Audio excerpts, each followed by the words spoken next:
En el nombre del Padre, del Hijo y del Espíritu Santo. Amén. Oración del Sínodo. Estamos ante ti, Espíritu Santo, reunidos en tu nombre.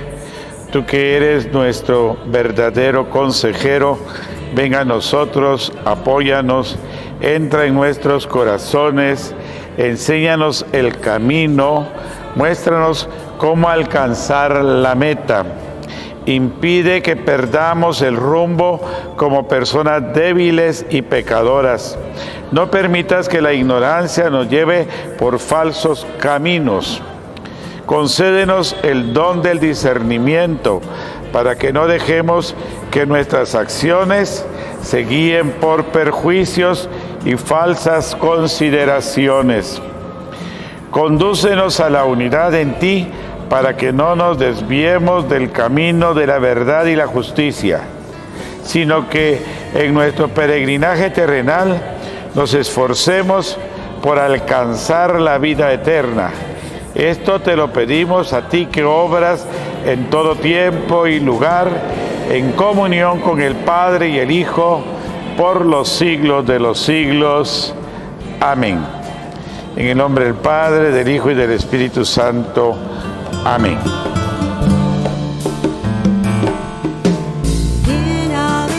Bien, hermanos, hoy estamos en el tercer tema, que es el Evangelio de los pobres. Y que se nos presenta esa cita precisamente tomada de San Lucas, capítulo 6, versículo 20. Dichosos los pobres, porque de ustedes es el reino de los cielos. Es decir que esa es una de las bienaventuranzas que es muy clara y que precisamente aparece en San Lucas.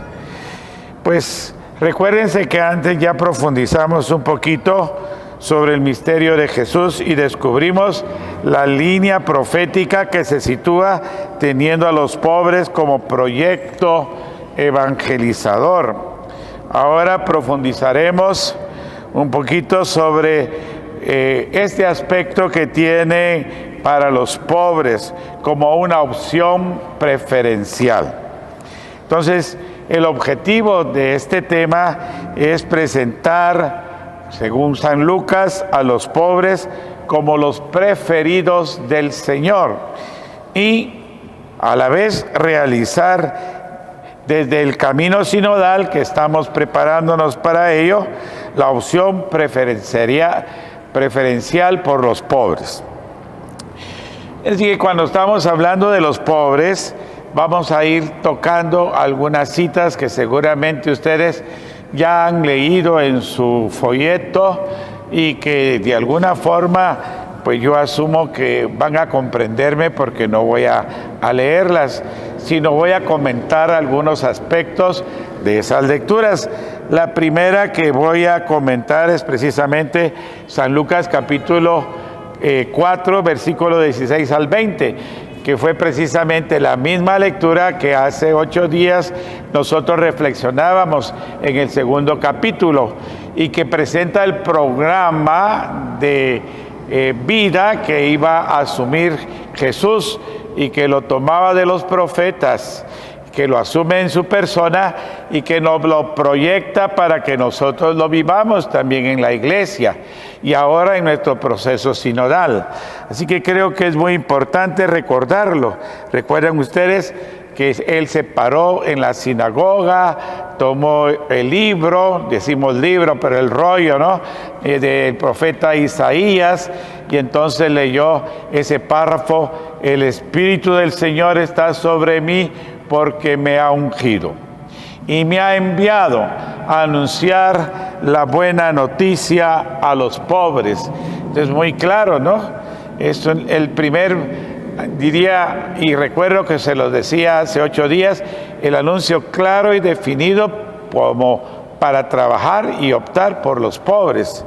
Esta es una expresión muy clara. Y todo lo demás es para ayudar al pobre. Por eso sigue diciendo en esta misma cita, a proclamar la liberación a los cautivos, que normalmente son los pobres, la vista a los ciegos, son los necesitados, dejar en libertad a los oprimidos, casi siempre la gente que no puede salir por sí mismos de sus necesidades y están oprimidos. En fin, es una opción por los pobres que precisamente Jesús, como programa de evangelización, como programa de vida, asume. Es decir, que de esta forma nos está haciendo ver esa opción clara de cercanía a los pobres. Jesús más adelante va a hablar en el capítulo 6, versículo 20, cómo los va a llamar: bienaventurados a ustedes los pobres, y los consuela a los que lloran. Creo que es una expresión para hacernos ver que Jesús pues tenía de una manera muy especial la preferencia por los necesitados, por los pobres. En Lucas capítulo 7, versículo del 18 al 23, vamos a encontrar también cómo Juan mandó a sus discípulos a preguntarle a Jesús si era él el que iba a venir. Y entonces los discípulos de Juan van y llegan con Jesús y le preguntan: Maestro, ¿eres tú el que tiene que venir o tenemos que esperar a otro? Y entonces él dice que se puso a hacer milagros e hizo una serie de signos extraordinarios ahí. Y después de haber curado enfermos, entonces les dijo: vayan y cuéntenle a Juan lo que han visto.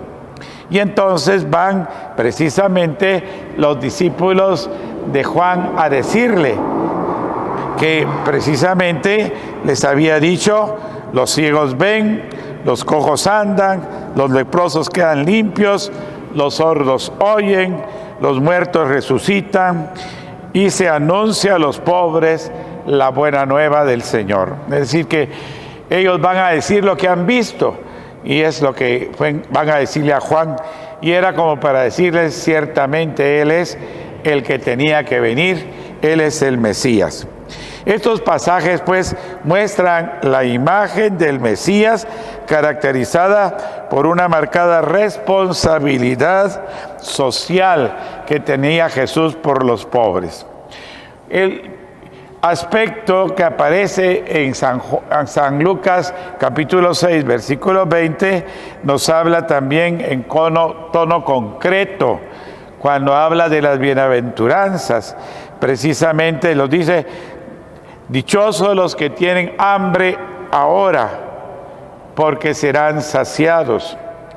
Los que lloran ahora, es decir, que esa palabra ahora es para hacer ver que era una realidad concreta.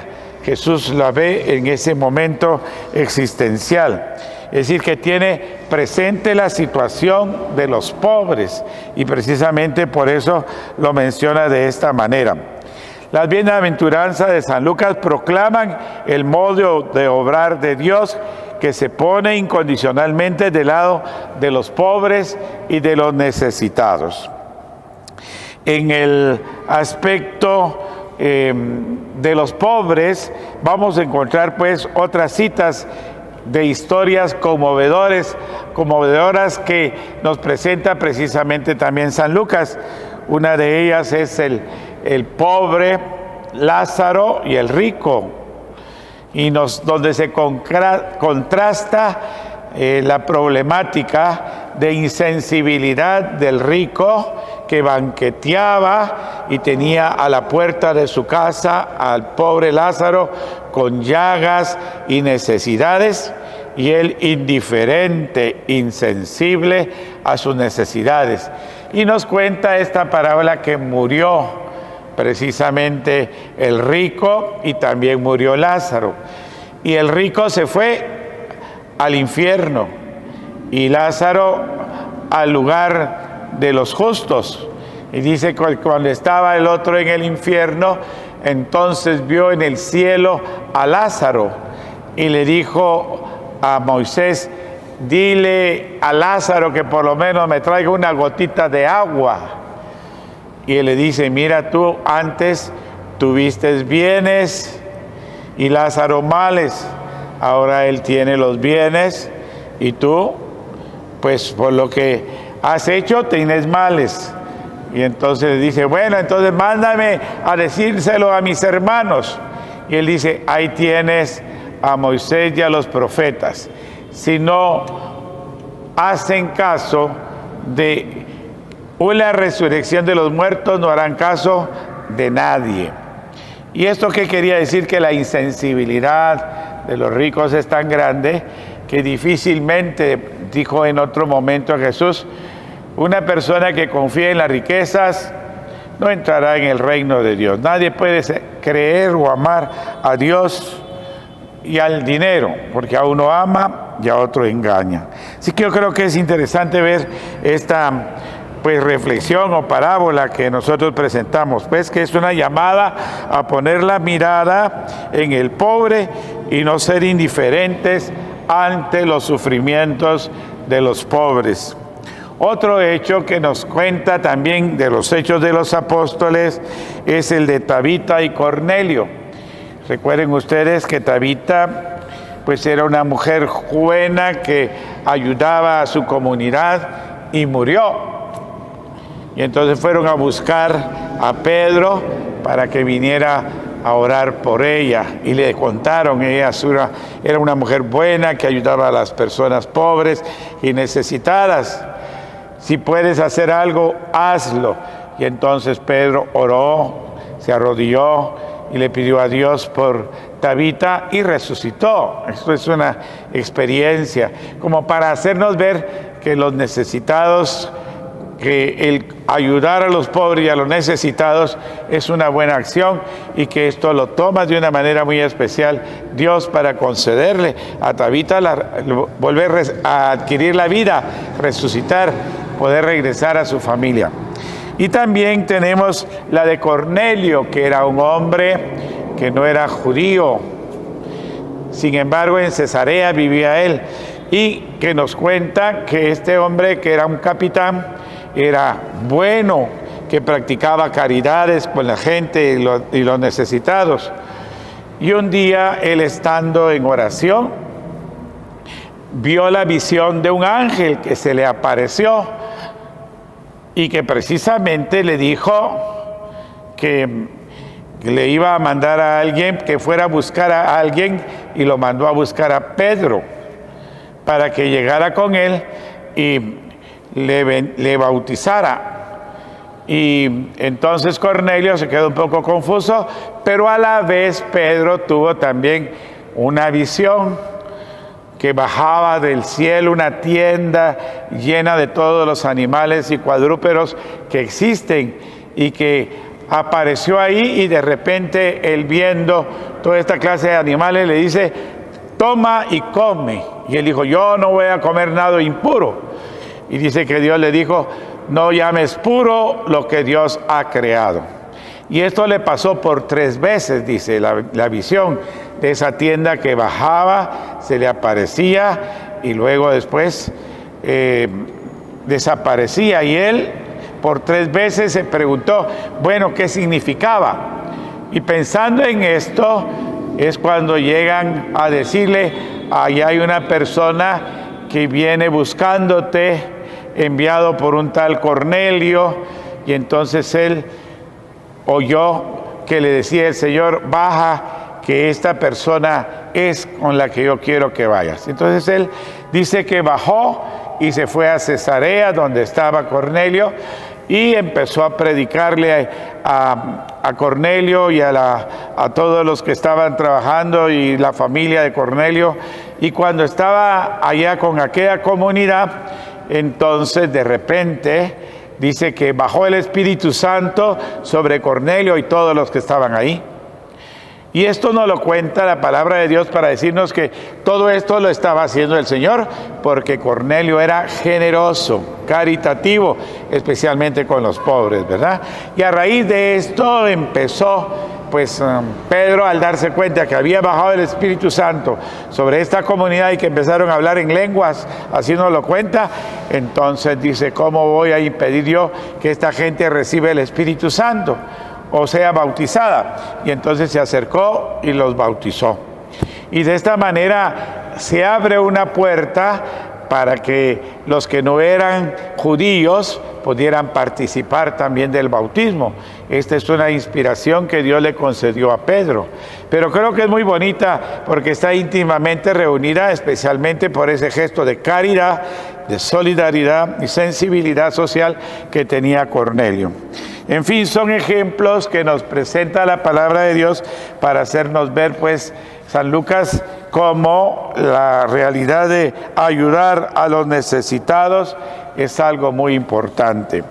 Por otra parte, también tenemos otros ejemplos como el leproso. Los 10 leprosos que se aparecen allá en San Lucas capítulo 17, versículo del 11 al 19, que estos leprosos buscan al Señor y les dice, ¿qué quieres que haga? Les dice el Señor. Y ellos queremos ser sanados. Entonces, el Señor les dice, vayan y preséntense al templo. Y cuando van ya de camino, dice que quedaron curados. Y solo uno de ellos regresó. Y el Señor les pregunta, ¿y dónde están los otros? No regresaron, le dice. Entonces dice, tu fe te ha curado. Así que Dios era misericordioso con esta gente pobre, miserable. También tenemos a los samaritanos que los trataban de una manera especial cuando los mismos judíos los rechazaban. Y les pone el ejemplo del buen samaritano. Que recuerdan ustedes, ¿y quién es mi prójimo? Y entonces presenta precisamente esa parábola del buen samaritano que se baja de su cabalgadura, que cura al que ha sido asaltado, que lo lleva allá al aposadero, le cura y le permite la sanación. Yo creo que todas estas cosas son muy lindas porque nosotros nos vamos dando cuenta de ese sentido de sensibilidad social que tiene precisamente el Señor, pues. Y por último, tenemos también otros ejemplos como el del banquete. Es decir, que la parábola del banquete, de un rey que invita a un banquete a todos sus comensales y no tuvieron tiempo, cada uno estaba ocupado. Entonces el Señor dice, anda a las esquinas de las calles y a toda persona, los pobres, los humildes, los lisiados, invita a todos los que pasen ahí y que vengan al banquete. Que era una manera de decir que Él invita a todos, especialmente a los más necesitados, para integrarlos a su comunidad. Y creo que es pues también un mensaje muy bonito que nos presenta a nosotros pues en el Evangelio de San Lucas, para hacernos ver que todos somos convidados al banquete eucarístico, que es para nosotros como la prefiguración de esa parábola del banquete y del banquete celestial donde estaremos todos con Dios. Así que creo pues que este es el espíritu que el sínodo debe de ir adquiriendo, ¿no? Que nosotros debemos de asegurar el objetivo de la participación del mayor número posible de personas necesitadas y pobres que tenemos que servir y escuchar del pueblo de Dios. Esto no es posible si no hacemos un esfuerzo especial para regular activamente a las personas donde se encuentran, abordarlas ahí, especialmente a los que a menudo son excluidos o no participan en la vida de la iglesia. Debe haber un claro enfoque en la participación de los pobres, marginados, vulnerables y excluidos para escuchar sus voces y experiencias. El proceso sinodal debe ser sencillo, accesible y acogedor para todos. Y por último, pues presentamos el Magnificat, o se nos presenta aquí el himno del Magnificat, que si bien el primer párrafo que aparece es una exaltación a Dios de parte de la Virgen María, el segundo es una expresión de sensibilidad también por los pobres y por los necesitados. Él dice que Dios, pues, se refiere a la historia que tiene poder para ejercer la misericordia y la justicia en favor de los pobres. Dice, a los ricos los despide vacíos y a los pobres los llena de bienes. para nosotros es una manifestación muy clara de este Magnificat. Y con tal de vivir este signo, pues, de alabanza que se manifiesta en el Magnificat, creo que para nosotros es también una expresión para poder utilizar de una manera muy especial esas expresiones de un Dios que se preocupa por los pobres y que está preocupado por la liberación de las personas y de los pueblos a través de los testigos que confían en su nombre. Y por último, en los Hechos de los Apóstoles, encontramos nosotros en el capítulo 2, versículo del 44 al 45. Dice, todos lo compartían y quienes poseían sus propiedades las vendían para distribuir lo obtenido entre los necesitados. Este es un gesto muy interesante, ¿no?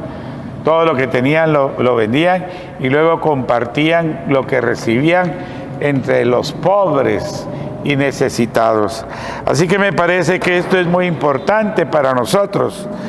Tenían todo en común y participaban en la fracción del pan y en las oraciones. Esto aparece pues en los Hechos 2:42. En fin, que creo que son interesantes expresiones muy claras de la sensibilidad por los necesitados y por los pobres. Ojalá que nosotros, pues después de haber reflexionado sobre estos diferentes párrafos, sobre la sensibilidad y la cercanía que tuvo Jesús por los pobres, también nos inspire a nosotros a tener esa cercanía, esa sensibilidad y esa capacidad para acercarnos a los necesitados y poder de alguna manera participar de ese sentido misericordioso y generoso que Jesús ha tenido para con ellos. Vamos a tener nuestras dos preguntas entonces sobre este tema. El primero es, dentro de las bienaventuranzas, ¿cuál escogerías y pondrías en práctica en la comunidad pastoral o servicio? Este es muy interesante, ¿no? ¿Cuál de las bienaventuranzas? Pues concretamente podemos ir ahí en el capítulo 6 para leerlas cada una de ellas y ver cuál puede ser la que a nosotros nos identifique mejor. Y segundo, ¿cómo podemos incluir a los que están excluidos o no participan en la vida parroquial, en nuestra tarea? ¿Cómo podemos llegar a los pobres de nuestra comunidad parroquial, abordarlos, atraerlos a la iglesia, hacerlos parte de nuestra comunidad? En fin, pues estas son las dos preguntas sobre las cuales vamos a reflexionar. Así que vamos a terminar ahora entonces con nuestra oración final. Te damos gracias, oh Dios omnipotente, por todos tus beneficios, a ti que vives y reinas por los siglos de los siglos. Amén. Dios te salve María, llena eres de gracia, el Señor es contigo, bendita eres entre todas las mujeres y bendito el fruto de tu vientre Jesús. Santa María, Madre de Dios, ruega por nosotros pecadores, ahora y en la hora de nuestra muerte. Amén. Gloria al Padre y al Hijo y al Espíritu Santo, como era en el principio, ahora y siempre, por los siglos de los siglos. Amén. Y que la bendición de Dios Todopoderoso, Padre, Hijo y Espíritu Santo, les acompañe siempre. Amén. Muchas gracias.